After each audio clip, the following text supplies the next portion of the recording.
Hello everyone, welcome back to S A entertainments. ఇవి ఎలా ఉన్నాయో చెప్పండి. చిట్టి గులాబీలాగా ఉన్నాయి కదా, కానీ కాదండి, గడ్డి గులాబీ. ఎంత అందంగా ఉన్నాయో చూసారా. ఇందులో తెలుపు ఉంటుంది, పసుపు ఉంటుంది,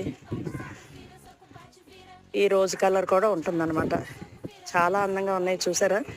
ఇది చిన్న చిన్న మొగ్గలు అన్నమాట. ఇవి మార్నింగే విడుస్తాయి, ఈవినింగ్ అయ్యేసరికి ఇది ఇలా అయిపోతాయి అన్నమాట.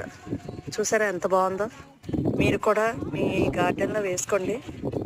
ఫ్రంట్ని వేసుకుంటే చాలా అందంగా ఉంటుంది. అలాగే కుండీల్లో ఇలాగా ఆ, తాడు కట్టిన మన మన ఇష్టం వచ్చినట్టు మనం చేసుకోవచ్చు. కానీ ఏంటంటే ఇలా చేయడం వల్ల చాలా అందంగా ఉంటుంది. ఇక్కడ చూడండి, హ్యాంగింగ్స్ తగిలించుకోవడానికి ఇలా హ్యాంగింగ్స్ పెట్టాను చూసారా. ఇలా